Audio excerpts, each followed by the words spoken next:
So hello and welcome. This is Backyard Beekeeping Questions and Answers, episode number 216.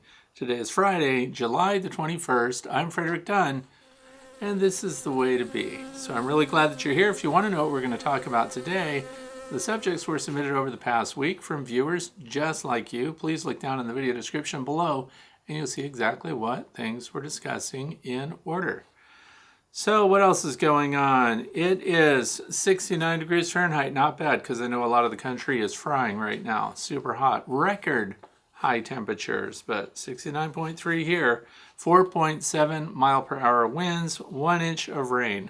People all around us got really doused. There was flooding to the south, flooding to the north. Golf ball sized hail. So a lot of people really got it yesterday.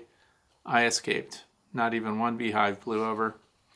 So it's 80% relative humidity, which means that your bees will be bearding again, of course, as they try to dry out the nectar that they're bringing in. And the weekend ahead looks really good. So if you're here in the northeastern United States, you're probably going to get a pretty nice, warm, dry weekend, 75 to 79 degrees Fahrenheit.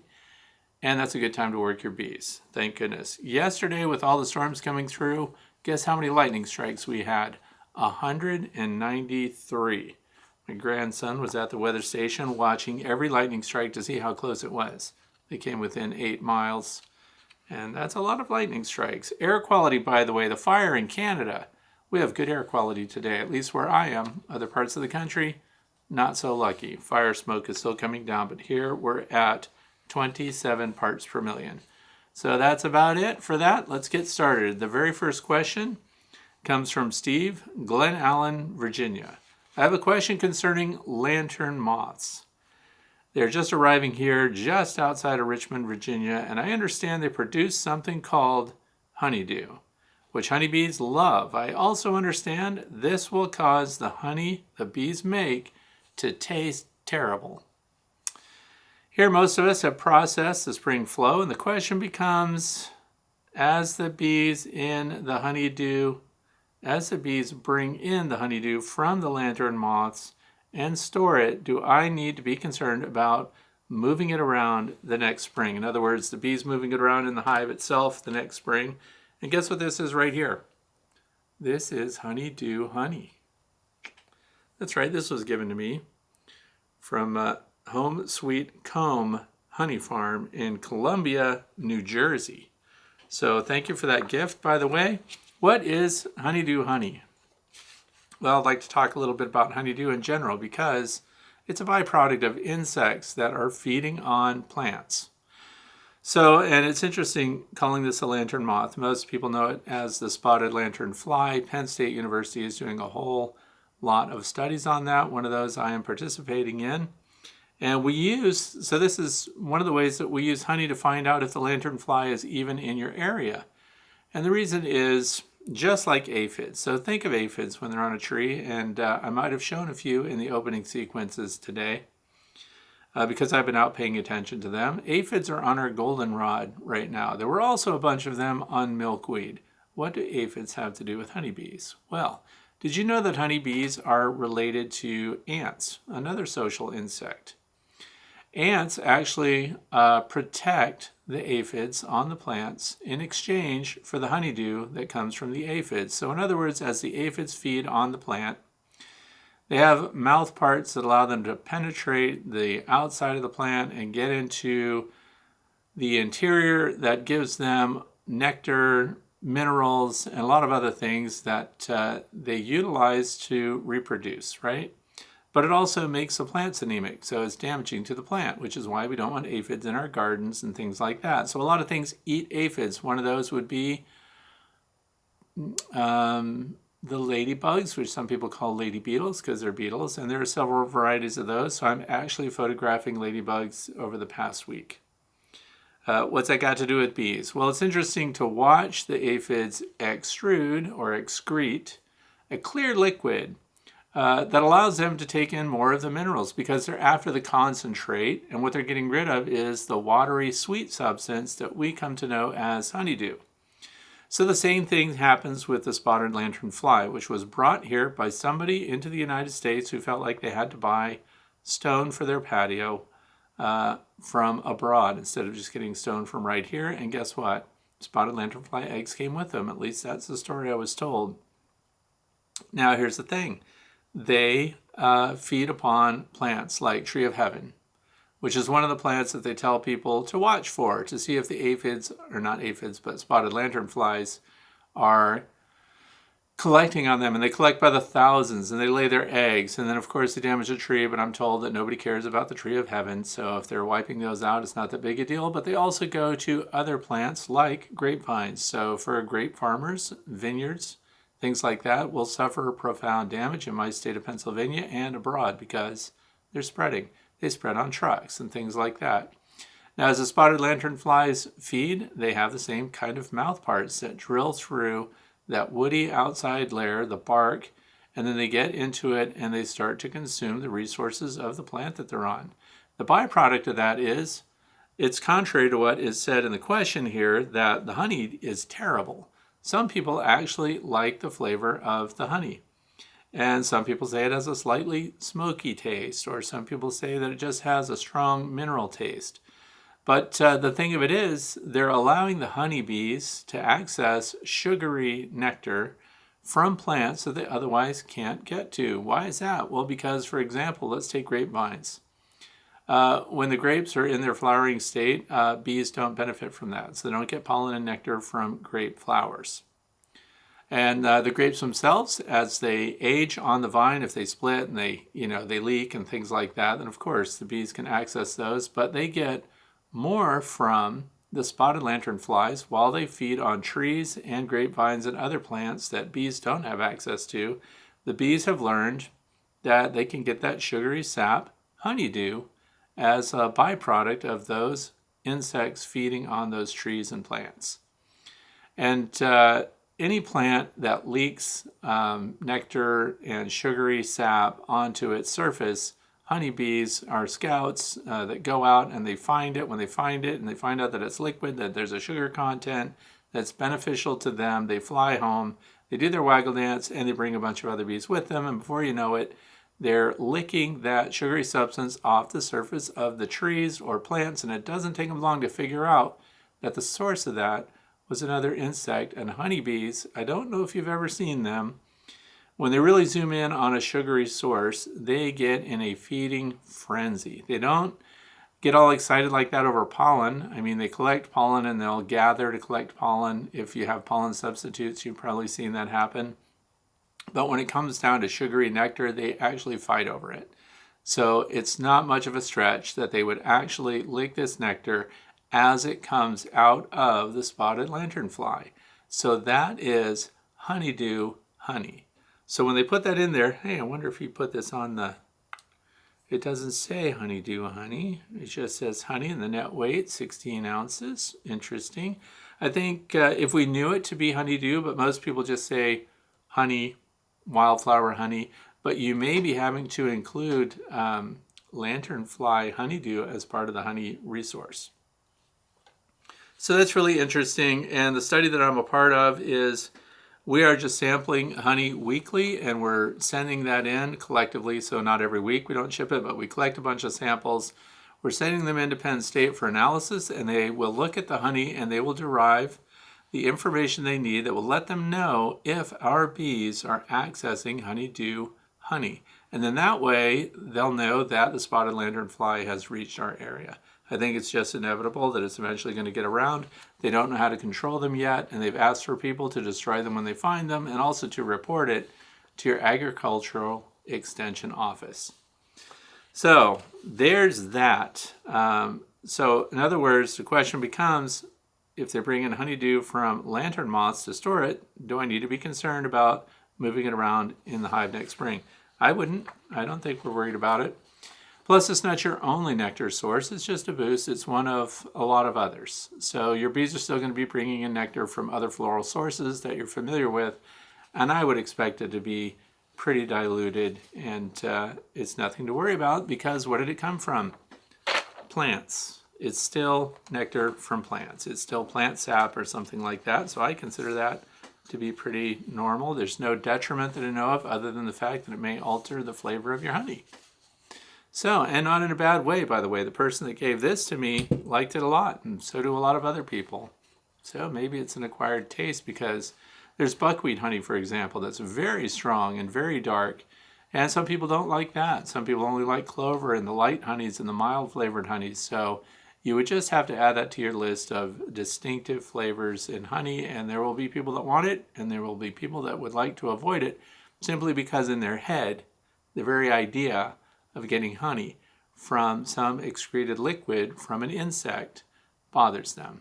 So doesn't bother me at all. So question number 2 comes from David, Blenheim, New York.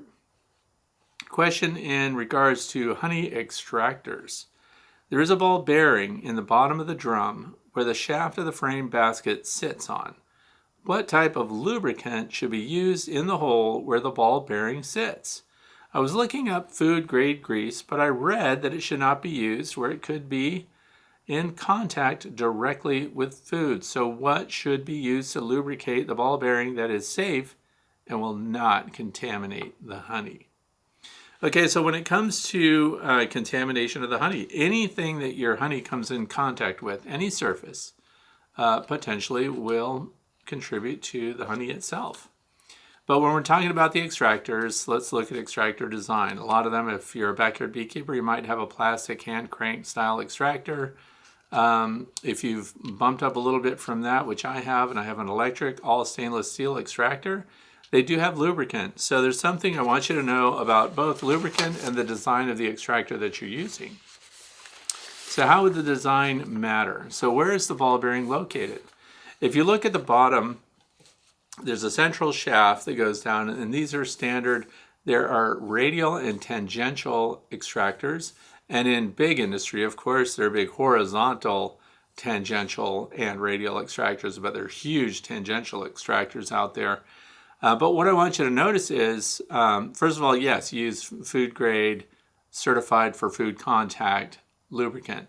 But there's another part of that. Your honey shouldn't actually reach that point where the ball bearing is and where your central shaft sits on it. And if you look at the shape of your extractor, usually it's conical. So in other words, you see a big cylinder, and then if you look underneath, the bottom of your extractor actually comes up like an inverted funnel.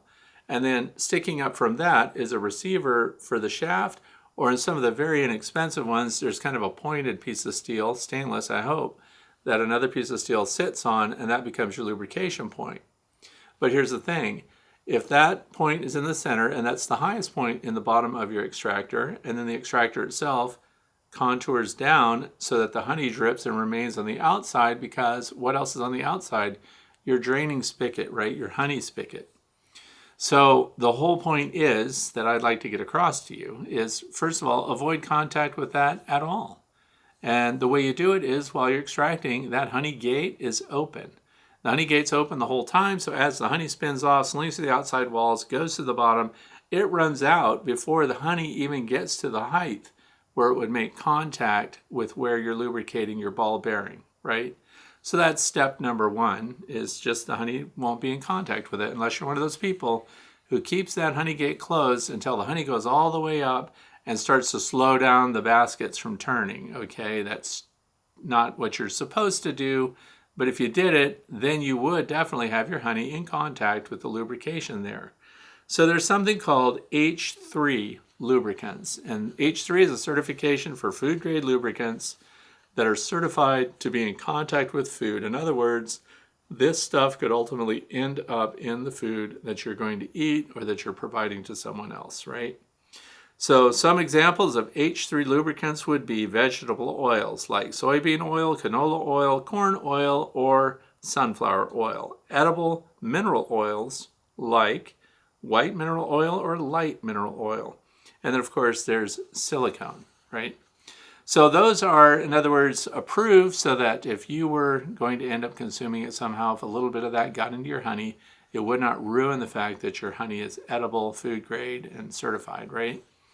But I'd like you to keep in mind what I just mentioned about the configuration of your extractor and try to keep your honey from getting up to that joint or that point of lubrication in the first place. Then you should still use the high quality H3 lubricants, but keep your honey away from it unless you want to take the chance that a little bit of that could end up in your honey. But if it did, I don't think it would be enough to really impact anything, but that's the answer to that question. Question number 3 comes from David from Cleveland, Ohio. I have 2 types of cane sugar. One is white, the other is tan in color. It's not brown sugar, and the bag does say it's bone and char free. Would it be safe to use to make sugar syrup for our bees? So the processed sugar, if you're making sugar syrup for your bees, and for those of you who don't understand, why on earth would you be feeding sugar syrup to your bees? Well, maybe there's a dearth.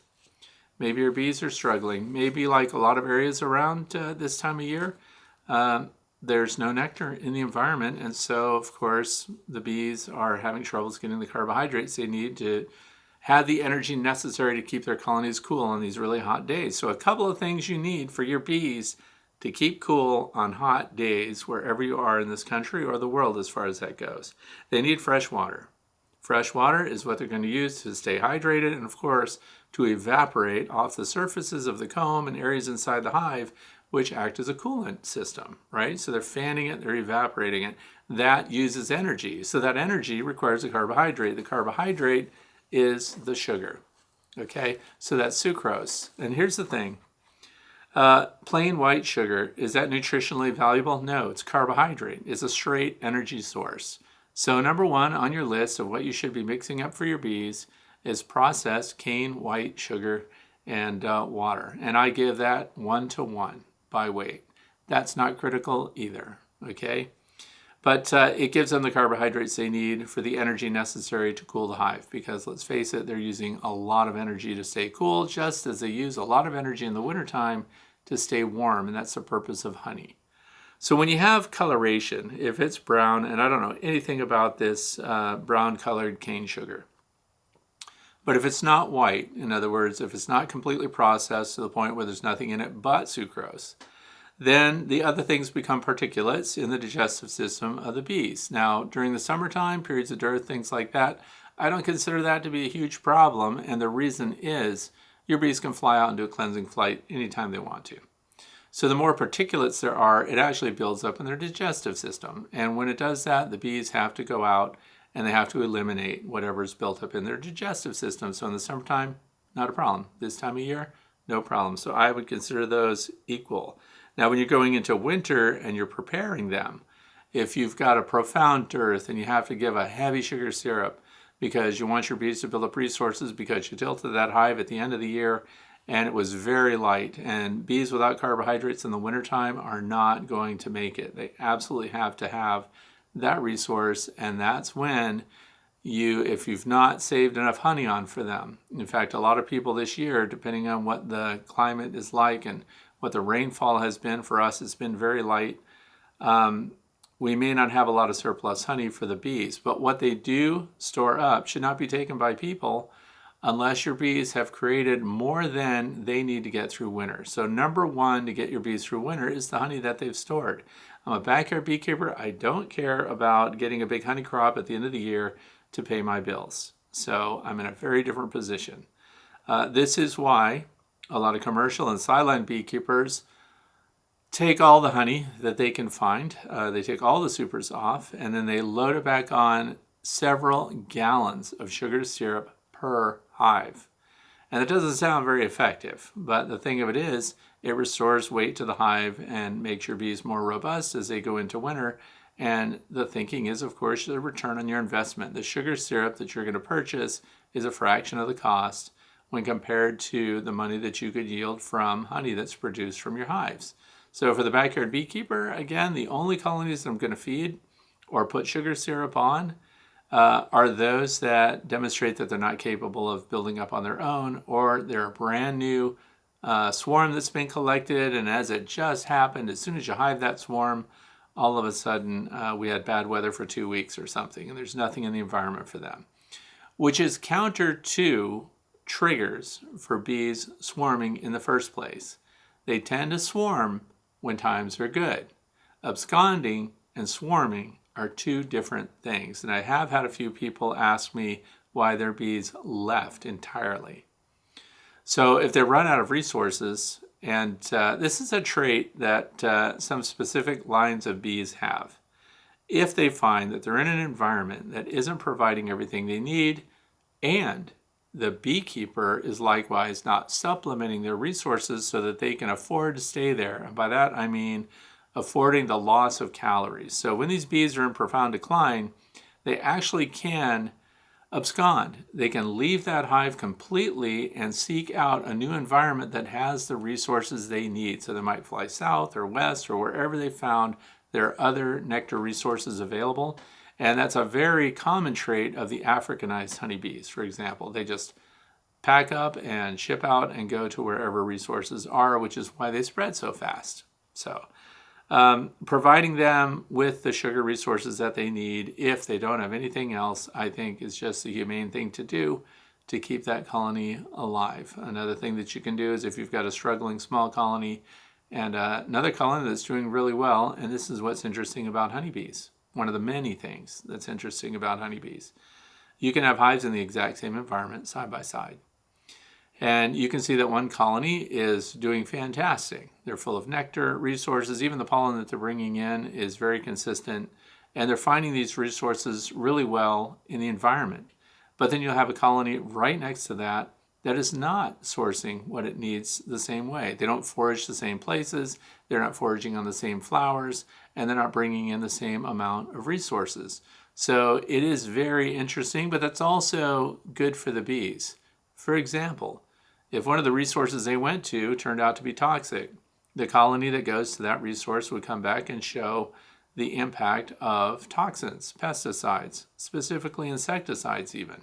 So they could come back and be dying off. So the safety factor is that they don't all forage in the same places, so the colony right next to them can continue to do well. So then it's up to you to decide if you want to keep nurturing along a colony that struggles in the environment that you're keeping it in. And if you don't want to, then it's an opportunity for you to combine that weaker colony with a stronger colony that is successful. And when you do that, you would remove the queen. So combining weaker colonies with a queen-right colony that's doing really well is one way to handle that. So the reason I bring all this up is rethinking why you're giving them sugar and why it matters. And as far as the color of the sugar, white sugar is best, in my opinion. Studies have been done. And the coloration in sugar means that something is still there, something's added, some material that your bees will have to process and, of course, eliminate from their system eventually. So, but the purpose of it, emergency resource, carbohydrate, keeps them going. Question number 4. This is from Sylvia, Stockholm, Sweden. Let's see, new at beekeeping since this year, May of this year. So first, the hive I have is full of great mellow bees, and they have no problems. Second hive created 10 covered queen cells. We made an artificial swarm from the original queen with 1/3 of the hive. The remaining 2/3 we split into 2 nukes that rose new queens. So they raised new queens in those nukes. A week and a half later, the hive with the old original queen started swarming. We managed to catch her in midair and put her in a new hive when it turned out there was already a new queen in the hive from where they wanted to swarm from. Now, a week and a half later, I found an open queen cell in the hive with the original queen. Though the cell would be capped today, planned to send the original queen to bee heaven since I felt the bees were very clear about not wanting this queen. And today, when I wanted to give the old queen her funeral, the bees had started to decimate and dismantle the queen cell with the queen pupa inside. At the same time, I saw a new queen cell that wasn't there yesterday. But that looked to be torn down. Perhaps they were building it. Now I'm not sure what's going on in the hive and what I can do about it. So this does happen from time to time. You get anxious, you see some new queen cells being developed, and you find that you need to get the existing queen out of there or you're going to lose her. So when you remove that queen while they're building other queen cells, because going through and smashing or removing or cutting out queen cells is kind of touch and go. You could miss one and they could still kick out the queen. But it has happened before when I've gone in similar to this, when I was going to remove the frames that had queen cells in production and, of course, create nucleus or resource hives that would guarantee queens later on if this colony did not continue to maintain the current queen. But I've gone back there, and as described here, I found that these queen cells were just gone altogether. So often they chew them up. And one of the questions here was, can't tell if the queen cell was in production or if it's actually being dismantled by the bees. So when they chew it up themselves, they tend to chew into it from the sides and it looks really rough. If it's being built, at every stage of development, the leading edge of your queen cell looks like it's nicely finished and worked over. If it's chewed and torn a little bit and it's rough looking, then that's an example of a queen cell that's being chewed apart or dismantled. So it does happen sometimes that they change their minds because environmental cues like resources, storms, temperature, and things like that can make these bees change their mind. And when they do that, the resident queen remains, and then they just get rid of even developing queen pupa. So it's interesting and it can happen, but my method for handling that, in other words, what would I personally do? If I find a bunch of queen cells and I do come across a resident queen in the colony ahead of time, before they're capped, then I'll pull that queen on her frame and I'll put her right in a nucleus colony, a nucleus hive box, 3 to 5 frames. And I keep her there as an insurance policy because what's going to happen and what's happening for a lot of people right now, their hives have swarmed, and when the new queens come out, they have to mature and then they have to fly off and do mating flights. And sometimes it's a single mating flight. Some people have observed more than one mating flight. But when they fly out, they have to get mated, and then they have to make it back to that hive, and they have to start laying eggs. If they fail, they end up queenless. So we're going to talk about it a little bit too, because there's other people that have questions along this line. But for this circumstance, even though they appear to have dismantled their queen cells, sometimes queen cells can be very neatly embedded in the comb to the point where it just looks like a little thicker comb, a little heavier on the edge. And unless you're really accustomed to looking and noticing exactly where queen cells are hidden, and you're going to pull every brood frame to make sure that there isn't a queen cell, then even when you cut out the queen cells you know about, there can still be one, or there could be one that just emerged, and then you're in a pickle because your other queen is gone already or swarmed already. Or the one that you harvest thinking that it's the resident queen, unless you really know them or have marked them, you could be pulling out a virgin queen into your nucleus hive with these other queen cells still in progress. Either way, it becomes an insurance policy, so your chances are much better. I did have one colony that failed to produce a queen that flew, mated, and came back, and they were queenless, and I'm going to talk about that at the end of today. But that's what I would do. The other thing is, if you're worried about living in an urban area, as described here by Sylvia, and you want to ensure that your bees don't swarm, removing the queen does knock that flat. Another thing that you can do is you can cage your queen if you're sure that you've got the queen and that the queen cells are non-existent. That also becomes an insurance policy, but you're keeping her on a single frame right in the hive. And my website, thewaytobee.org, there's a page marked My Queen Caging Process, and I use it to reduce brood numbers, to create a brood break this time of year so that we can do an oxalic acid vaporization treatment if that colony has a high number of Varroa destructor mites. But also that method could be used to reduce the number of the bees, the nurse bees, the workers, and everything else in your hive to one frame, and that way it keeps them from being overly congested and therefore removes one of the stimulants for that colony to swarm. So you can kill two birds with one stone, so to speak, by reducing brood and also having an opportunity to treat for Varroa mites if you have them. But in an urban area, because it also says here, my apiary is by my house in an urban setting with lots of neighbors. I need to have nice bees and avoid having them swarm and scare people that don't know bees. Any suggestions on what to do with the hive with the queen? Okay, so you can wait and see, but I would pull and create an insurance policy nucleus hive and cause a break in their production and help reduce that swarming propensity.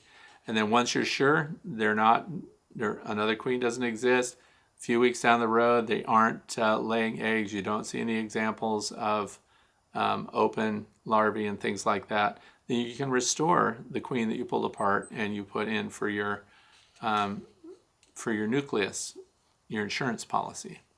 And what would you do with the spaces left?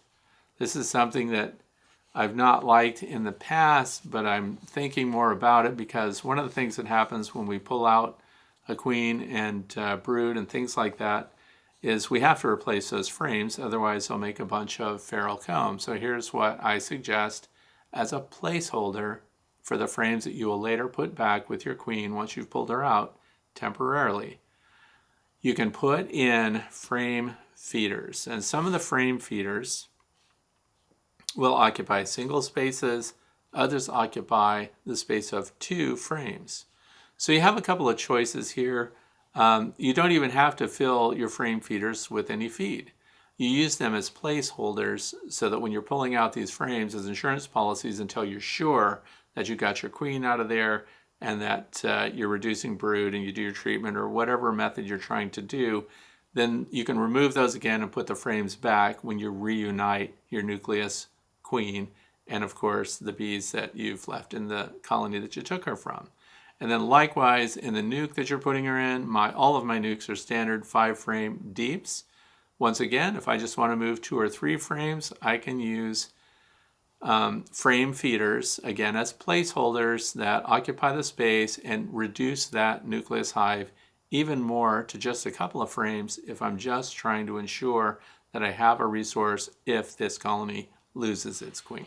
So there are a lot of ways to manipulate that and have them available and swap things back as needed. If they both succeed and they both produce queens, first of all, that means that you failed to find the queen cells that you thought you had. And you need to do all of this in less than 3 weeks. And the reason is that in the absence of the queen, in the absence of a productive new replacement queen in the hive also, after the 3 weeks, you run the risk of having laying workers. So we'll avoid that by doing this all in 3 weeks and then reuniting them. And let us know what you decide and how it goes. Question number 5. This comes from James in Bothell, Washington. Okay, let's see. Is it acceptable to brew antiviral Ganoderma lucidum mushroom tea for my bees? Okay, so, and then it goes on to say Washington State University and Paul Stamets have done tremendous research in the area of fungi, and I'm going to mess this up, but Ganoderma lucidum or antiviral properties and killing mites. I can't even pronounce the words, but anyway, I know what Paul Stamets is doing, and I follow his work, and I follow the research that's being done by a lot of people that are associated with Paul. And when I was interviewing the owner of Best for Bees in Canada and talking about the microbiome of the bees and health and nutrition and things like that, she spoke about the research people that are working with Paul Stamets. And the thing is, first of all, let's address the first part. Can I put out mushroom tea? You can put out anything for your bees that you think might be helpful because the bees can let you know whether they want it or not. And when you're feeding that out, what we would consider in the poultry industry, free choice, so you put out calcium and crushed oyster shells and granite grit and things like that. The chickens go around and pick what they need. They know what they need. Same thing with the honeybees. If you want to put this stuff out and let your bees choose if they want to use that or not, because we know, for example, bees go into the woods and there'll be pulpy wood after a rain and things like that. And you'll see the honeybees on it getting their drink from that. And likewise, mushrooms and things like that are wet might be passing on some beneficial things to your bees. We don't know. They kind of know. I know that when it comes to Varroa mite control, in other words, they're trying to find out if there's a fungus that they can use to kill Varroa mites, and that fungus does exist, okay? But here's the problem. It doesn't survive the climate inside the beehive, so that's part of it, where the bees reside, where we need it to be effective, and where we would need it to be used. the research is still ongoing. So Paul came out early years ago and even had a honeybee feeder that I was very interested in. This is why I reached out to him. This is why I contacted that whole his website, contacted through that. I wanted to know about the feeder, what they're going to put in it, how it's going, what's the progress like. And right now you're getting radio silence and all of that because they're at a stumbling block. And they're not the only ones working on it right now. So there is work to get mushroom-derived fungus that will attack and kill Varroa destructor mites. So it's very interesting, but right now it's a wait and see. But as far as putting things out, like, see, I don't know anything about this antiviral lucidum mushroom tea, but I do know that we don't have any conclusions right now. Even I did some research to find out if there were current papers and studies where it had been successful, and I wasn't able to find any, just that there's ongoing research. Some of the people are making claims that derivatives from mushrooms and other fungi are helping bees and things like that, but they were not supported by scientific validation and research. So it's a wait and see thing. I'm hopeful. You know, Paul does great work, but if you notice, if you go to the website now, Fungi Perfecti is the website, I believe, and you'll find out that he's selling supplements for humans primarily, so to make you better. So question number 6 comes from Trish in Westburg, Colorado. Oh, I'm sorry, Craig, Colorado. Do you continue to inspect each hive every 7 to 10 days throughout the entire summer, even with flow supers and regular medium supers on top of your brood boxes? I don't inspect any hive weekly. Your key time, and I kind of gave a hint to that earlier on today, you need to, if you want to be aware of queenlessness, that's your key kind of, that's the big deal of ignoring your hives, other than being privy to diseases and other things that might be going on in the brood. But I think 2 to 3 weeks is closer. So that's why we want to do it before the 21 days, because if you've totally missed the boat, like when somebody says, hey Fred, I have a laying worker, what's going on? Well, first of all, you put yourself in a report, because that means you haven't been in your hives for more than 3 weeks. So for the backyard beekeeper, every 2 to 3 weeks, so from the 14th to the 21st day, that's your chance to find out what's going on, because if it's queenless, you still have an opportunity to requeen the colony. And it doesn't mean that once you've got a laying worker that you can't take it over. And generally there are laying workers, lots of them. So by the time that's happened, now you have to do a massive hostile takeover with a bunch of brood and your new queen, and do that all at the same time and get them to accept a queen now, because you've got laying workers that are going to resist that. Plus, what else has been going on? For 21 days, you've had nothing but attrition. In other words, the worker bees inside that hive have just been dying out and not being replaced.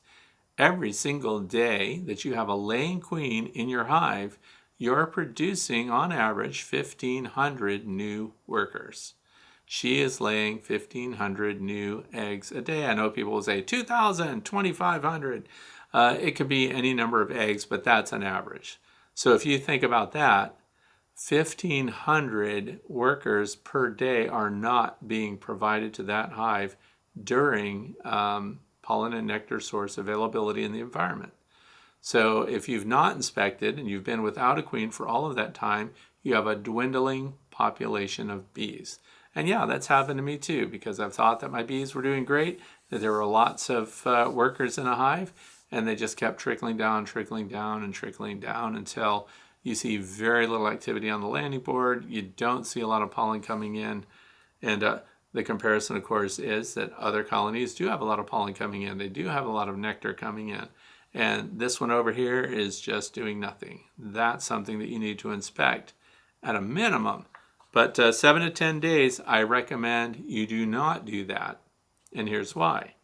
If you inspect and disrupt your bees frequently, so let's say every week you're in that same hive every single week, you can force those bees to abscond. In other words, they consider the environment they're in unstable, and they start making plans to leave. And that's when you open the hive and there's nothing in there but a few robbers. And so if it's been a colony that you've constantly harassed that way, and that's kind of the way I look at it, you're harassing your bees. Observation hives are for people like me who want to look at your bees every day, but they don't care because I'm not opening the hive. I'm just looking through glass. I'm peeking in on them. But if you're pulling apart the outer cover, inner cover, and starting to pull boxes and things like that on a weekly basis, you're stressing your bees and you're disrupting their workflow. So always have a reason for doing that. So I consider less than 3 weeks would be a good benchmark. Keep records and remember what you saw, what was going on in the hive, and things like that. But that's it. Now the next part of that was even with flow supers and regular medium supers on top of your brood boxes. I bear hug off my flow supers, so you would need to also. If you need to get down into your brood boxes and inspect them, so the thing is, your flow supers, mine aren't full right now. So this is an opportune time to pull them apart and look at the boxes down below. Now, when we get into August or September and there's a huge nectar flow on, one of those periods where you walk near the apiary and 50 meters away, you smell the honey in the air, I'm not inspecting any of those brood boxes at that time.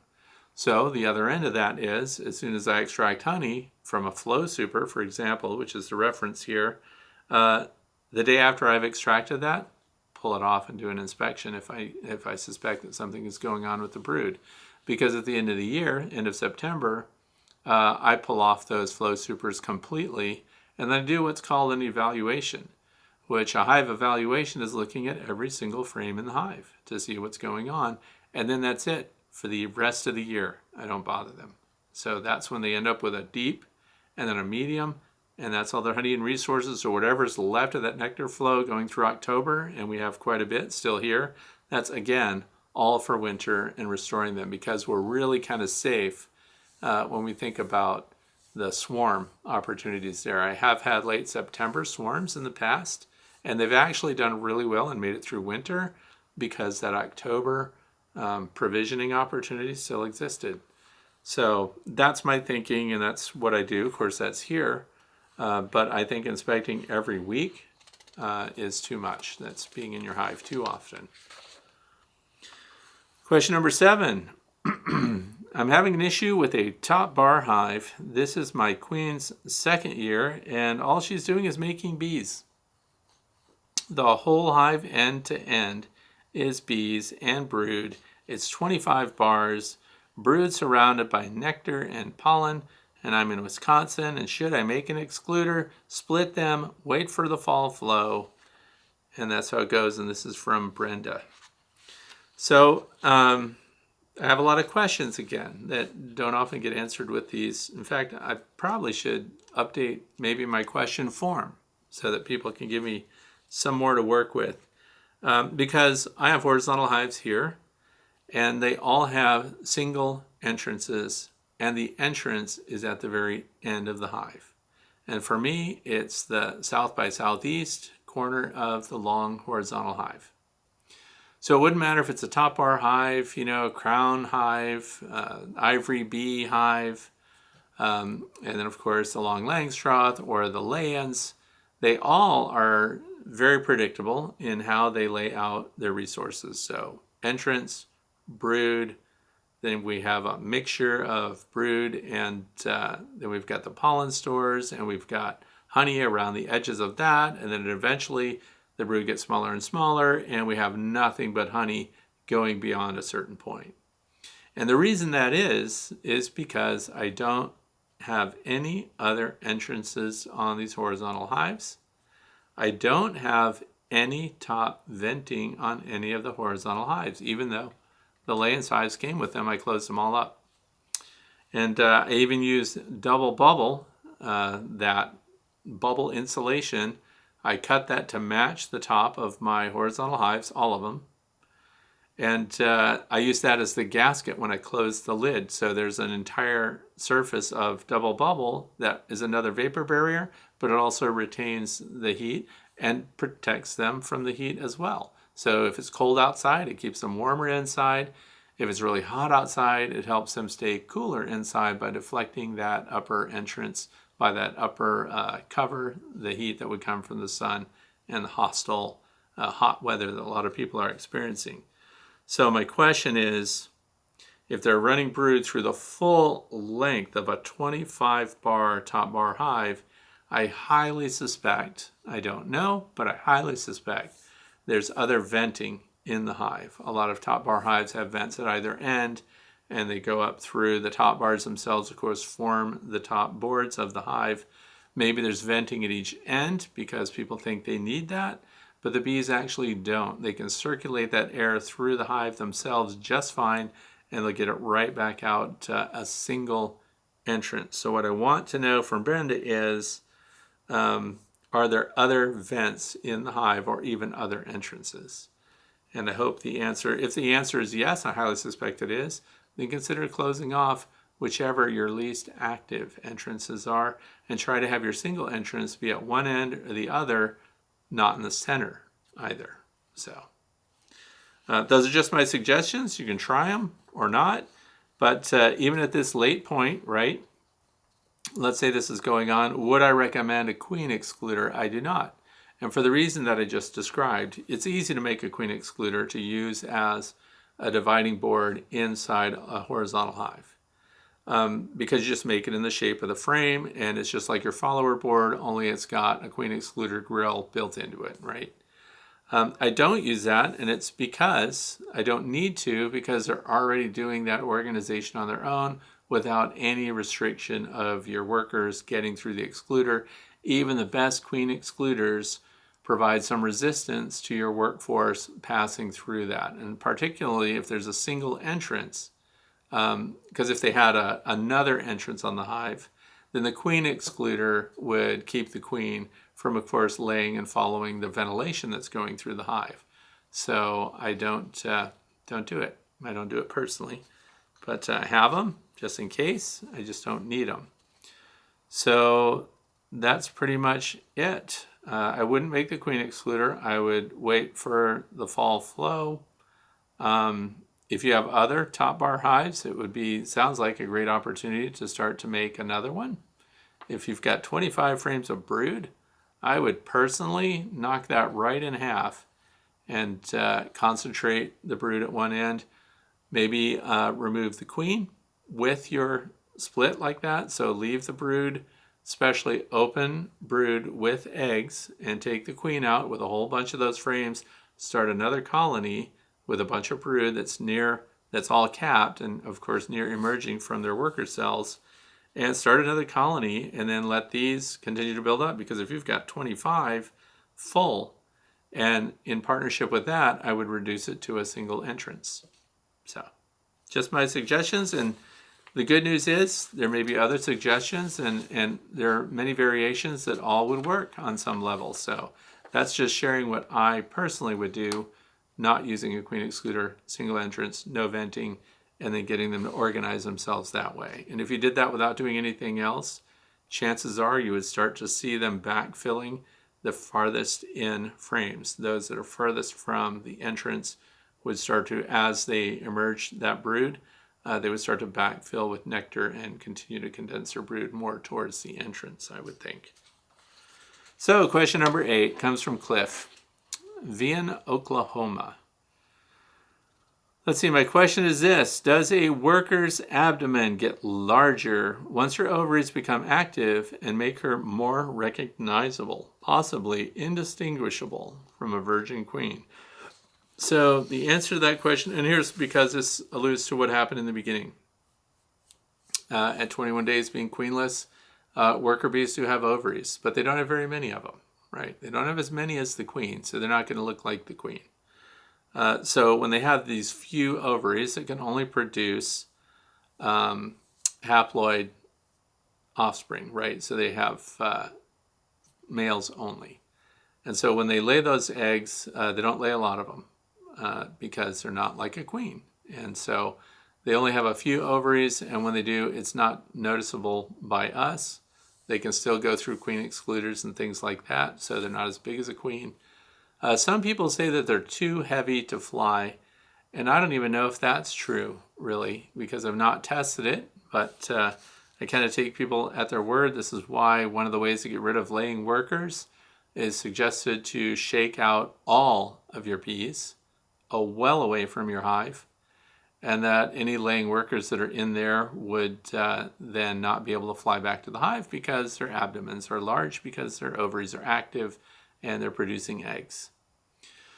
So I don't know that that works. The other thing is you're dumping out a bunch of your nurse bees and other bees that have never been out of the hive, and they're just as likely to go to any other hive as they are to return to the one they came from because they've never seen it from the outside. So they're following pheromones. So if you do this close enough, that they can follow the pheromones of their other workers as they fly back to the original hive. You would see a bunch of Nasonov's glands in the air and them fanning to get everybody back home. So they do follow that. But I don't think that you can see them and know, oh, look, laying workers.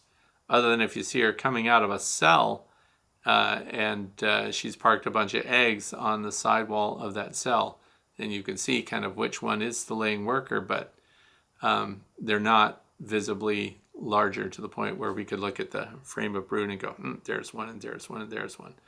If they looked a lot like queens, then that would really baffle us, because then we would confuse them for a queen and think you're queen right when you're not.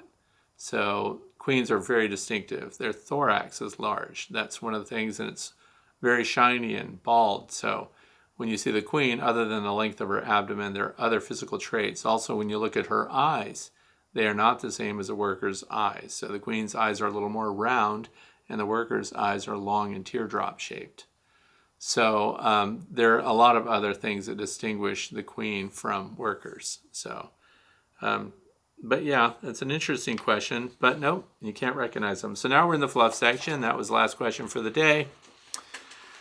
So the first thing I want to talk about is I published a video this week. My grandsons were over here, and the 7-year-old wanted to make sure that he was included. He wanted to make a video, and he had spotted a swarm, which I already knew about, but he was excited and wanted to know if we could make a video, so we did.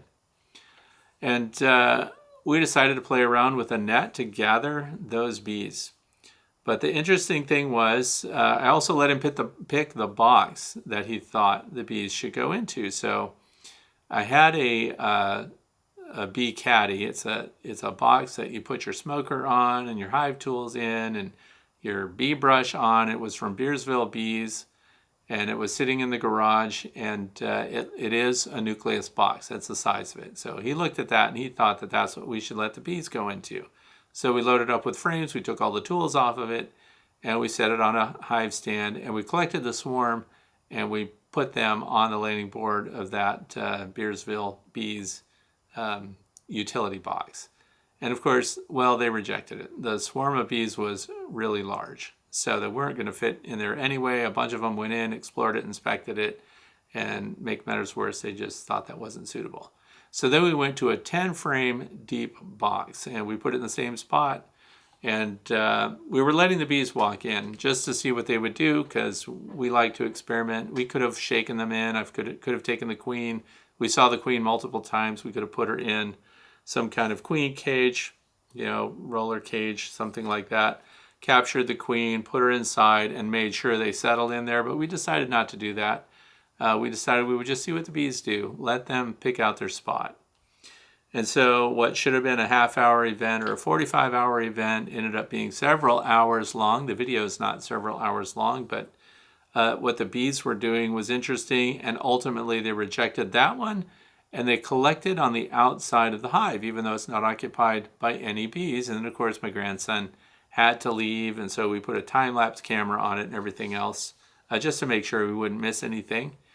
And sure enough, they left. So they had satisfied their bivouac location requirement. So they had already been in a tree, they were on a branch, collected from the branch, and now they're put in front of a hive.